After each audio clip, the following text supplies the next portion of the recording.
అతన్ని నేను ఎక్కువ నమ్మాను, అతనే నేను అనుకున్నాను, ఎందుకంటే అన్ని మాటలు నాకు చెప్పాడు, అవన్నీ అబద్ధం ఎలా అవుతాయని మాట్లాడతారు. ఎందుకు అవుతాయి అనేది మాట్లాడరు. ఎందుకు అంటే ఆ నిమిషానికి అవసరార్థం. చాలాసార్లు నీకు నాకు జరిగిన ఇంటర్వ్యూలో కూడా చెప్పాను, అమ్మ ఆ నిమిషానికి మగవాడు అవసరార్థం 100 చెప్తాడు. ఆడ మగ ఎవరైనా ఆ బంధాన్ని నిలబెట్టుకోవడానికో లేకపోతే ఇంకొకటో అలాగని చెప్పి దానికి బాండ్ అయ్యి ఉండాల్సినటువంటి అవసరం అతనికి లేదు అనేటటువంటిది నీకు మొదట్లోనే 1-2 సందర్భాల్లో చెప్పినప్పుడు నువ్వు బయటికి రావాలి. బయటికి రాకుండా నువ్వు నమ్మింది కరెక్ట్ అనుకుంటావు, వాడు నమ్మింది కూడా కాదు. Underline this point. చాలా మందికి అర్థం కానటువంటి విషయం ఇదే. నేను నమ్మాను కదా వాడిని, నాది కరెక్ట్, కానీ ఇక్కడ తప్పవడం నేను ఒప్పుకోను, అందుకని మళ్ళీ నిన్ను అడుగుతా, మళ్ళీ ఇంకొకరిని అడుగుతా. ఎవరైతే నన్ను రిజెక్ట్ చేశారో, ఎవరైతే నా రిలేషన్షిప్ ని రిజెక్ట్ చేశారో వాళ్ళందరినీ వెళ్ళి అడుగుతా. ఏమని? అట్లా ఎట్లా చేస్తాడు, నేను ఇంత బాగా చూశాను. అరే నువ్వు అంత బాగా చూడొద్దనే కదా నేను చెప్పాను, నువ్వు అంత బాగా తీసుకోవద్దనే కదా నేను చెప్పాను. బట్ ఆ రోజున నిన్ను నువ్వు నమ్మావు. ఇక్కడ కూడా వాళ్ళే సమర్థించుకుంటారు. నేను అనేదే మాట్లాడతారు ఇక్కడ. అరే నువ్వు కాదు, నువ్వు అతని సైడ్ నుంచి ఒక్కసారి నిలబడి ఆలోచించు అని మేము ఎన్నోసార్లు అన్నాం. అతను కరెక్ట్ కాదనిపిస్తుంది, అతను నేను సరిగ్గా చూడలేదనిపిస్తుంది, అతను స్వార్థంతో వస్తున్నాడు అనిపిస్తుంది అని అతని ప్లేస్ లో మనం ఉండి మాట్లాడాంగా. అప్పుడు వినలేదు కదా. ఇక్కడ నీకు నాకు చెప్పుకునేటప్పుడు కూడా ఏంటి అని అంటే నేను అనుకున్నాను, నేను నమ్మాను, నేను ఇచ్చాను కదా, నువ్వు కరెక్ట్ కాదు అనేది వీళ్ళు నమ్మరు. అప్పటికి కూడా నమ్మరు. ఈ చుట్టూ ఉన్న వాళ్ళు మళ్ళీ ఇక్కడ కరెక్ట్ చేయడానికి ప్రయత్నిస్తారు, వాడిని కాదు. ఈ వీళ్ళకేంటి, వాడిని తిట్టేయాలి, వాడిని దుర్మార్గుడు అనాలి, వాడిని తన్నాలి, మళ్ళీ వీళ్ళనే పొగడాలి. నువ్వు అన్యాయం అయిపోయావు, నువ్వు చాలా ఇదైపోయావు, అసలు నువ్వు చాలా మంచిదానివి, నీ అంత తెలివిగల్లాళ్ళు లేరు, నీ అంత ధైర్యవంతురాలు లేరు, ఇలాంటివన్నీ మనం ఇక్కడ చెప్పాలి. ఓకే, అక్కడ వాడిని తిట్టాలి, అప్పుడు నేను యాక్సెప్ట్ చేస్తా ఈ సమాజాన్ని. మిమ్మల్ని కాదు, ఎక్కువ ప్రేమ చూపించేది వీళ్ళే, ఎక్కువ ఎక్స్పెక్టేషన్స్ తీసుకునేది వీళ్ళే. మళ్ళీ ఫైనల్ గా అటు నుంచి ఏదైనా వీళ్ళు అనుకుంది జరగకపోతే సింపతి కావాల్సింది కూడా వీళ్ళకేనా? వీళ్ళకే ఆబ్వియస్లీ. అప్పుడు ఏదైతే వీళ్ళు కూడా ఎదురు తిరుగుతారో అప్పుడు వీళ్ళు దాన్ని స్వీకరించలేరు. వీళ్ళు ఎన్ని రిజెక్షన్స్ అయినా ఎంతమందినైనా చేయొచ్చు, కానీ ఎదుటి వాళ్ళు వీళ్ళని రిజెక్ట్ చేయడం అనేటటువంటిదని. ఎందుకంటే వీళ్ళు రిజెక్ట్ చేసింది కూడా వీళ్ళు కరెక్ట్ అనుకునే, ఎదుటి వాళ్ళని రిజెక్ట్ చేశారు. ఎదుటివాడు రిజెక్ట్ చేసినప్పుడు వీళ్ళు ఎందుకు తట్టుకోలేరు అని అంటే వీళ్ళు కరెక్ట్ అనుకున్నది వాడు తప్పని చెప్తున్నాడు కదా. ఓకే, నేనే అక్కడ ఎంతసేపు కూడా నేనే. అసలు ఇక్కడ మొత్తం అంతా ఈ నేను అనే పర్సన్దే తప్పుంది. వాస్తవం. అసలు అవతల వాడిని కూడా మనం అనుకోవడానికి లేదు. ఒక్క విషయం తల్లి, మీరు కూడా చాలా కేసులు నాతో డిస్కస్ చేస్తూ ఉంటారు ఎప్పుడు కూడా, పలానా అన్నప్పుడు కూడా ఒక్కొక్కసారి అర్ధరాత్రి వరకు కూడా డిస్కషన్స్ నడుస్తానే ఉంటాయి. నువ్వు ఒకటే పదం పట్టుకుని లాస్ట్ లో తిడతారు మీరు నన్ను. ఒక్కసారి శ్వేత అటెల్నే ఆలోచించు. నువ్వు ఎంతసేపు నీ ఫ్రెండ్సో లేకపోతే నీకు తెలిసిన వాళ్ళ వైపో నువ్వు ఆలోచిస్తున్నావు. ఒక్కసారి అటు వెళ్ళి ఆలోచించు, weather that is male or female, అది ఆమెనా అతడైనా రిజెక్ట్ చేశారు అంటే అటువైపు ఆలోచిస్తే దాన్ని యాక్సెప్ట్ చేయాలి. మనము బేసిక్ గా మన వాళ్ళు అనేసరికి మనం కొంచెం సెల్ఫిష్ గా ఉంటాం కదా మ్యామ్. సో ఆటోమేటిక్ గా ఏంటంటే నాకు తెలిసిన వాళ్ళకి ప్రాబ్లం అయినప్పుడు నేను మీతో డిస్కస్ చేసినప్పుడు నేను వాళ్ళ ప్లేస్ లో మాత్రమే ఉంటా కానీ అటు వెళ్ళను. నాకు అదొక అలవాటు అయితే ఉంది. ఎగ్జాక్ట్లీ. నేను అనేది ఏంటంటే వాళ్ళే నువ్వు అవుతున్నావు ఇక్కడ, అందుకే నువ్వు తిట్లు తింటున్నావు. అర్థమైందా? తెలుసుకో అంటే ఎంతసేపు ఏంటంటే వాళ్ళని మీరు కింద తయారు చేస్తున్నారు. వాళ్ళ వైపు నుంచి చెప్పి నేను అంత బాగా చేశాను, అంత నమ్మాను, ఇన్ని గిఫ్ట్లు కొనిచ్చాను, ఇంత బాగా ప్రేమించాను, అతనికి భార్య ఉందని తెలిసినా కూడా ఇది చేశాను, అతని భార్య సరిగ్గా చూడట్లేదు అంటే వీళ్ళే మాట్లాడేసుకుంటారనమాట. భార్య కరెక్ట్ గా ఉండదండి, భార్య చెడ్డదండి, భార్య ఇదండి. మరి భార్య చెడ్డది, భార్య కరెక్ట్ గా ఉండదు అన్నప్పుడు డివోర్స్ ఇచ్చి నీకు చేసుకోవచ్చు కదా. భార్య ఉండగానే నీతోటి అక్రమ సంబంధం పెట్టుకున్నాడు వీడు అని అంటే వీడు వెధవా ఫస్ట్. అండర్స్టాండ్? ఎందుకు వెధవా అని అనొచ్చు మీరు. ఎందుకు అనంటే నువ్వు అక్కడ ఒక సంసారాన్ని నువ్వు తీసుకోలేనప్పుడు, ఒక సంసారంలో నువ్వు ఉండలేనప్పుడు, ఇప్పుడు యువతలాలు కూడా శనగలు తిని చేతులు కడుక్కునేటటువంటి రకం అనేసి ఒక సామెత ఉంటుంది అనమాట. అలాంటి వాళ్ళైతే ఏ ప్రాబ్లం రాదు. అరే అదేంటి నేను ఒక 10 నిమిషాల కోసమే వస్తున్నాను, నువ్వు 10 నిమిషాల కోసమే వస్తున్నావు, సరే ఇద్దరం కలిసి ఎంజాయ్ చేద్దాం, వెళ్ళిపోదాం అన్నంత వరకు ఎవరికి గొడవలు రావు.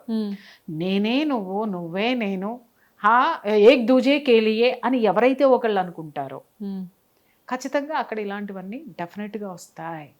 సో ఏదైనా కానీ ఓవర్ ఎక్స్పెక్టేషన్స్ మీరు చెప్పేది ఓవర్ ఎక్స్పెక్టేషన్స్ అతి అసలు నువ్వు ఏం ఎక్స్పెక్ట్ చేస్తున్నావు క్లారిటీ ఉందా? ఓవర్ ఎక్స్పెక్టేషన్స్ అని నేను మాట్లాడాను శ్వేత. అసలు నువ్వు ఏం ఎక్స్పెక్ట్ చేస్తున్నావు అతని నుంచి? సరే, అతను నిన్ను పెళ్లి చేసుకోవాలి, ఇన్ని సంవత్సరాల నుంచి పెళ్లి చేసుకోలేదు, అతను ఎందుకు పెళ్లి చేసుకోవట్లేదంటే ఏదో ఒక సాకు చెప్తున్నాడంటే నీకు అర్థం కాలేదా? నీకు అర్థం కాలేదా? అతను నీకంటే బెటర్ వస్తే వెళ్ళిపోవడానికి సిద్ధంగా ఉన్నాడు, లేదా నీలో ఏదో మైనస్లు ఉన్నాయి, నువ్వు సరి చేసుకుంటే నిన్ను చేసుకుందాం అనుకుంటున్నాడు. ఈ రెండు ఎప్పుడైనా గమనించావా? మేడం మరి 5 సంవత్సరాలా? 5 కాదు, 10 సంవత్సరాలు ఉన్నాళ్ళని కూడా చూపిస్తాను నీకు. 5 సంవత్సరాలకి చాలా పెద్ద టైమా అని మీరు అనుకోవచ్చు. 10 సంవత్సరాలు పాపం అవతల వాడు వెయిట్ చేసిన రోజులు కూడా ఉన్నాయి, సంవత్సరాలు కూడా ఉన్నాయి. వీళ్ళు మారుతారేమో, మారితే చేసుకుందాం అనేటటువంటి వాళ్ళు ఉన్నారు. డైరెక్ట్ గా చెప్తే వీళ్ళు ఎన్ని చావరు. కానీ ఈ దరిద్రం ఏంటి మేడం, ఫ్యామిలీస్ ఉన్నారు కదా ఆల్రెడీ, డివర్స్ అవ్వకుండా ఇంకొకళ్ళని పెళ్లి హౌ? ఏంటండి, ఫ్యామిలీస్ ఉన్నారు అవతల. ఇప్పుడు ఆ పర్సన్ కి ఎవరైతే ఆ ఎక్స్ పర్సన్ ఎవరైతే ఉన్నారో అతనికి వైఫ్ ఉంది, పిల్లలు ఉన్నారు. ఇటువైపు అంటే డివర్స్ అయిపోయాయి అనుకోండి, బట్ అతను వైఫ్ ని కూడా వైఫ్ కూడా వదిలేసిన తర్వాత కదా మ్యారేజ్ చేసుకోవాలి. వితౌట్ డివర్స్ ఎలా? అంటే మీరు ఎవరిని అంటున్నారు? అలౌ చేసిన ఏమని అంటున్నారా, లేకపోతే ఇద్దరిని వచ్చి మింగిల్ అయిన అతన్ని అంటున్నారా? అతన్నే అంటున్నా. అతన్నే అంటున్నావు. అసలు నీకు బుద్ధి లేదా?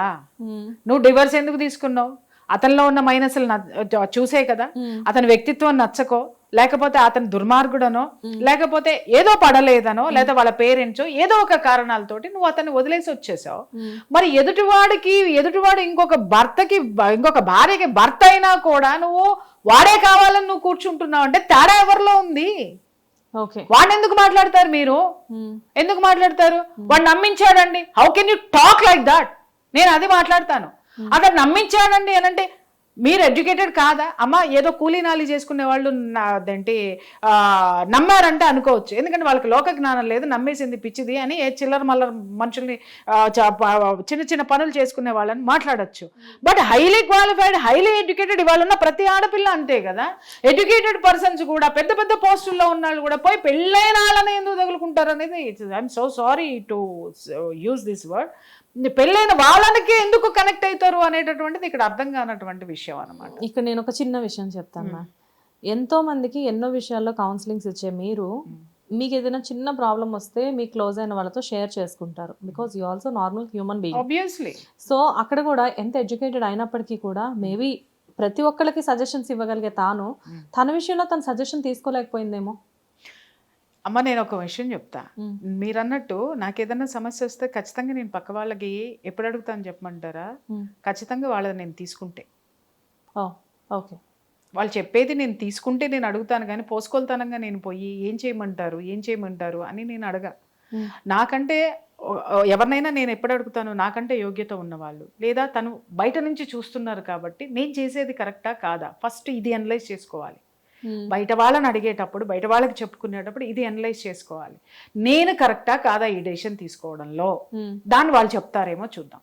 ఓకే, ఒక సెకండ్ ఒపీనియన్ అనుకోవచ్చు. సెకండ్ ఒపీనియన్ అంతే. కానీ చాలా ఒక మంచి సామెత ఉంది, సబ్కాసును అపనాకరు. ఇది ఎలా అంటారు అంటే, అరే మనకి చెప్పుడు మాటలు చెప్పేవాళ్ళు ఉంటారు, మంచి చెప్పేవాళ్ళు ఉంటారు, సలహాలు ఇచ్చేవాళ్ళు ఉంటారు, ఉచిత సలహాలు ఇచ్చేవాళ్ళు ఉంటారు. అన్నీ విన్న తర్వాత నీ మనసు ఒక దాంట్లో నుంచి ఒకటి తీసుకుంటది. ఓకే, వీళ్ళు మైనస్ చెప్పారు, వీళ్ళు ప్లస్ చెప్పారు, ఈ రెండింటి మధ్యలో ఏదో ఉంది, దాన్ని నువ్వు అనలైజ్ చేయగలుగుతావా? దాన్ని నువ్వు చెప్పగలుగుతావా? ఓకే, అందరి అభిప్రాయాలు తీసుకో, నీకు ఏది న్యాయం అనిపిస్తే అది చెయ్యి, న్యాయము నీకేది తోస్తే కాదు. అదే కారణం, సబ్కాసును అపనాకరు. అందరి అభిప్రాయాలని తీసుకో, అభిప్రాయంలో ఆ అభిప్రాయాలని అన్నిటినీ క్రోడీకరించి మంచి ఏది ఉందో అది చేసుకో. నీకేది మంచి తోస్తుందో, అంటే నువ్వు చెడు కావద్దు, సమాజానికి చెడు చేయొద్దు. అభిప్రాయాలు అందుకు తీసుకుంటాం, అంతేగాని నువ్వు చెప్పింది నేను చెప్పాలంటే కట్టు పేస్టులు కాదు కదా. ఇప్పుడు ఈ మధ్య ఈ సాఫ్ట్వేర్ వాళ్ళందరికీ కట్టు పేస్టులు అలవాటు అయిపోయి ఎవరి అభిప్రాయాలు ఇచ్చేసారని చెప్పేసి వాళ్ళు అది కట్ చేసి ఇక్కడ పేస్ట్ చేసి ఇక్కడ చెప్పేస్తున్నారు. అంటే ఏంటి, అక్కడి నుంచి వాడు ఇది తీసుకుంటారు, రేపొద్దున తప్పైంది అనుకోండి పేస్ట్ చేసేస్తారు, నువ్వే చెప్పావుగా నేను చేశా, అది నువ్వే అన్నావు కదా నేను ఇది చేశా, మరి ఆ రోజు నువ్వు మాట్లాడావు కదా ఇదే చేశా, నీ జ్ఞానం ఏమైంది? చదువుకున్నానని మాట్లాడుతున్నావు కదా, చదువుకున్నవి ప్రపంచాన్ని ఏమర్థం చేసుకున్నావు? ఇక్కడ ఒక్కటి నేను చెప్తున్నాను తల్లి, నేను చేశాను కాబట్టి సమర్థించుకోవాలి, కాబట్టి నేను ఎంతైనా సరే నేను మాట్లాడతాను అనేటంటే, మనం ఎంతమంది ఉన్నాం తిప్పి కొడితే, ఓ 10 మంది ఉన్నామా, 15 మంది ఉన్నామా, 20 మంది ఉన్నామా, లేదా 2000 మంది ఉన్నామా, 2 లక్షల మంది ఉన్నామా? కానీ 134 కోట్ల మంది ఉన్నారు కదా మనకి. ఉమ్. వాళ్ళ అభిప్రాయం కూడా దీంట్లో ఉంది. మధ్య మార్గంగా ఒక విషయం అనేటటువంటిది మనం మంచి మాట్లాడాల్సిన అవసరం ఉంది. ఇప్పుడు మీరు మీరు మీరు మా అడిగినటువంటి విషయాల్లో మీరు నాతో ఎన్నో ఇలాంటివన్నీ చర్చించారు. సరే, మీరు అన్నట్టు ఒక అమ్మాయి జర్నలిస్ట్ కాబట్టి పాపులర్ అయింది కాబట్టి మనం చర్చించుకుందాం. చర్చించుకొని ఎన్ని ఉన్నాయో చాలా ఉన్నాయి. అలాంటివి మనకు తెలిసిన కేసెసే ఉన్నాయి కదా మ్యామ్. నీకు తెలిసిన కేసులు అన్ని ఉంటే మన నేను చేసిన కేసులు ఎన్ని ఉండాలి? కోకొల్లలు ఉన్నాయి. ఎప్పుడు ఎవరికి వచ్చినా నా దగ్గరికి వచ్చే వాళ్ళని సామాన్యులు గారు ఇంతకంటే ఎడ్యుకేటెడ్ పర్సనాలిటీస్ ఉన్నారు. ఇంతకంటే వందల కోట్ల ఆస్తిపరులు కూడా ఇలాంటి దీంట్లో జీవితంలోకి వెళ్ళి దాంట్లో నుంచి బయటికి రాలేక డిప్రెషన్లోకి వెళ్ళిపోయి వాళ్ళు చేసేది తప్పని వాదించి, లేకపోతే నేను తప్పు చేశానని వాదించుకుని వచ్చేటటువంటి వాళ్ళు, ఏం చేయాలో అర్థం కాక నా దగ్గరికి వచ్చేటటువంటి వాళ్ళు ఉన్నారు. ఇక్కడ ఇంకొక విషయం ఏంటంటేనమ్మా, ఎందుకు వీళ్ళు సూసైడ్కి పాల్పడతారు అని అంటే, కౌన్సిలింగ్ అనేటటువంటి దానికి వెళ్ళిపోరు. అదే కదా. ఎందుకు? నేనే గొప్పదాన్ని కదా సమాజంలో, నేనే 10 మందికి చెప్తున్నా, నువ్వెవడు నాకు చెప్పడానికి? నేను చేసింది కరెక్టే. జనరల్గా మీలాంటి వాళ్ళ దగ్గరికి చాలా మంది, అంటే వాళ్ళు హైలీ అఫీషియల్ పర్సన్స్ కూడా ఎంతోమంది మీ దగ్గరికి వచ్చి కౌన్సిలింగ్ తీసుకొని వెళ్ళే వాళ్ళు మాకు తెలుసు. కానీ అంతకంటే అంటే మీరు అన్నట్లుగా ప్రతి మనిషికి కూడా ఒక కౌన్సిలింగ్ అనేది అవసరమే కదా. ఇప్పుడు నేను అంటున్నానమ్మా, నేను మీతో కూడా చాలాసార్లు చెప్పాను, నేను ఆల్ ఆఫ్ సడన్ ఒక 3 months 4 months నాకు కౌన్సిలింగ్స్ కానీ నాకు ఇవన్నీ ఉన్న తర్వాత బిగ్ గ్యాప్ తీసేసుకుంటా, వెళ్ళిపోతారు మీరు. అసలు ఇక్కడే ఉండను నేను, నేచర్ లో ఏ చెట్ల మధ్యలోనే కనబడతారు మీరు. అందరు పోస్టులు చూసిన వాళ్ళందరూ అదే అంటారు, మేడం మీరు ఒక్కళ్ళే వెళ్తారా, మమ్మల్ని తీసుకెళ్ళరా, మీరు వద్దనే కదా నేను ఇక్కడికి వచ్చాను అని చెప్పేసి. సో ఆ హీలింగ్ అనేది ప్రతి ఒక్కళ్ళకి అవసరము. పోనీ నువ్వు ఈ సమాజంలో ఎవరి కౌన్సిలింగ్ నీకు అవసరం లేదు అనుకుంటే, నువ్వు ఎక్కడైతే నువ్వు స్వాంతన పొందుతావో, ఎవరైతే నీకు కరెక్ట్ గా గైడ్ చేయగలరు అని నువ్వు ఒకళ్ళని డెఫినెట్ గా వెతికి పెట్టుకుంటావు. వాళ్ళ దగ్గర నుంచి నువ్వు తీసుకోవచ్చు కదా. అంటే వాళ్ళ దగ్గర నుంచి కూడా తీసుకోలేని సిచ్యుయేషన్ లో నువ్వు ఉన్నావు అంటే, నువ్వు ఎన్ని తప్పులు చేశావు అనేటటువంటి అపరాధ భావన నీలో ఎక్కువైందా, గిల్టీనెస్లో నువ్వు ఉండిపోయావా, లేకపోతే నేను ఎన్ని కరెక్ట్ చేస్తున్నా నేను గెలవలేకపోతున్నాను అనేటటువంటి పిచ్చి మొండితనాలు ఆడపిల్లల్లో బాగా ఉంటాయి కొంతమందిలో. విపరీతమైనటువంటి మొండితనాలు, నేనేం చేస్తే అదే నెగ్గాలి, నేనేం చేస్తే అదే కరెక్ట్. ఇంకొకటి కూడా ఏంటి అని అంటే, ఈ పిల్లలు ఇలా మారడానికి కారణం కూడా తల్లిదండ్రుల నేపథ్యం ఉంటుంది, కుటుంబ నేపథ్యాలు ఉంటాయి. తల్లిదండ్రులు చాలా చక్కగా పెంచవచ్చు, కానీ చుట్టూ ఉన్న బంధువుల యొక్క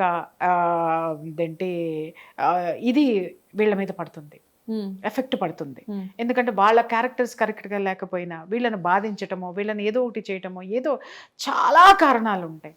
కౌన్సిలింగ్ ఎప్పుడు కూడా నువ్వు తప్పు చేసావని మాట్లాడడం అనేది కౌన్సిలింగ్ కాదు. ఎందుకు ఈ తప్పు చేసావమ్మా, ఇదిగో ఇవి ఉన్నాయి, ఈ బ్లాక్స్ ఉన్నాయి, ఈ బ్లాక్స్ క్లియర్ చేసుకో, ఇవి అన్బ్లాక్ చేసుకో, ఈ ఎమోషన్స్ ఇక్కడ ఉన్నాయి.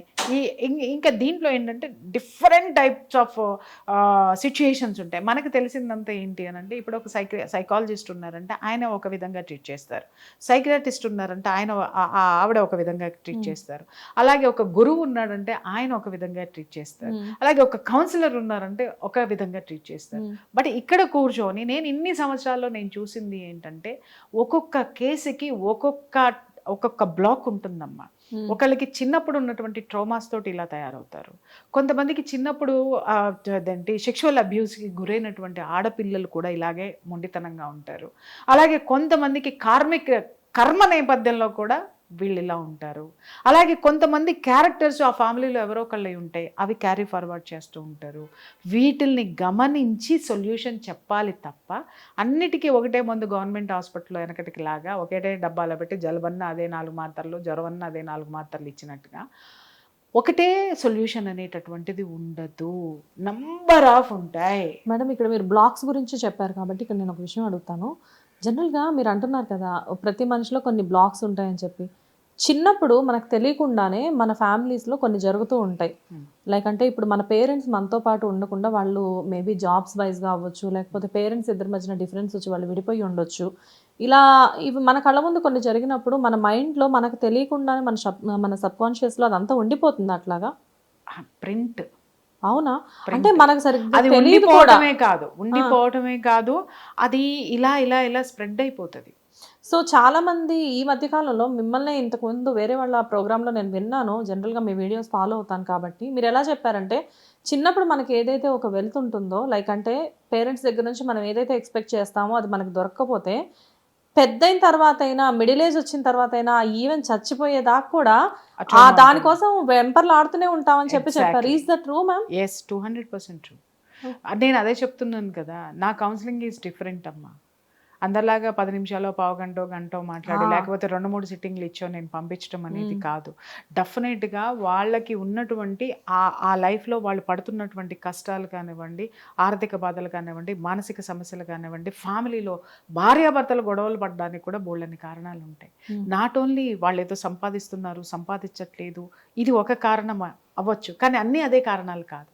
ఇప్పుడు మనం మాట్లాడుతున్న ఆడపిల్లలకి స్వేచ్ఛ వచ్చేసిందండి, స్వేచ్ఛ వచ్చేసి ఇలా తయారయ్యారండి అని. ఆ ఆడపిల్లల్ని అందరినీ తీసుకురండి, వాళ్ళు ఎక్కడెక్కడ బ్లాక్స్ ఉన్నాయో నేను చెప్పకపోతే నన్ను అడగండి.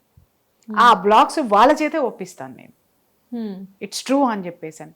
దాని మూలాలు, ప్రతి ఒక్క సమస్యకి కూడా మూలాలు ఉంటాయి. ఇప్పుడు చాలామంది జీవితాల్లో డివోర్స్ ఉంటాయమ్మా, డివోర్స్ ఉంటాయి.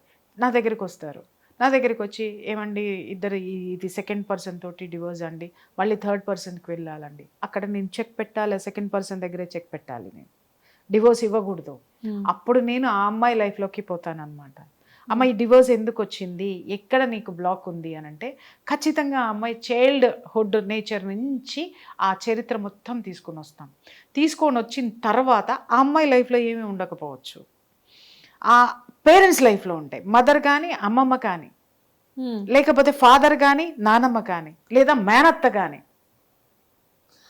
ఎలా మ్యామ్ అవి మన హెల్త్ ప్రాబ్లమ్స్, ఆస్తుల వారసత్వంగా ఇప్పుడు మీ రావడానికి నాన్నకి షుగర్, మీ అమ్మకి షుగర్ ఉంటే నీకు రావట్లేదా? వస్తుంది. ఎందుకు? దట్ ఈస్ ఆయన బాడీ వేరు, నీ బాడీ వేరు. అంటే ఫ్యామిలీ హిస్టరీ కదా మ్యామ్ అది. ఎస్, కర్మ హిస్టరీ కూడా ఉంది.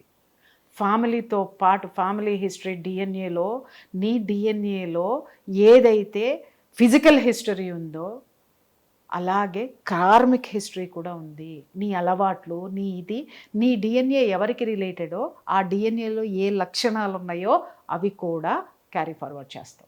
మ్యామ్ మీరు చెప్పేదంతా ఒక పెద్ద లెసన్ లా ఏదో అర్థం ఇట్స్ కావట్లేదు. Vast subject. నేను చెప్తున్నాను కదా, చాలా మంది ఈ మధ్య నా ఫ్రెండ్స్ కూడా అడుగుతున్నారు, నువ్వు దీని మీద క్లాసెస్ తీసుకుంటే మాకు అర్థం అవుతుంది, ఈ విధంగా కుటుంబంలో గొడవలు రాకుండా పిల్లల్ని అర్థం చేసుకోవడానికి మేము ట్రై చేస్తాం, వాళ్ళని కరెక్ట్ చేయడానికి.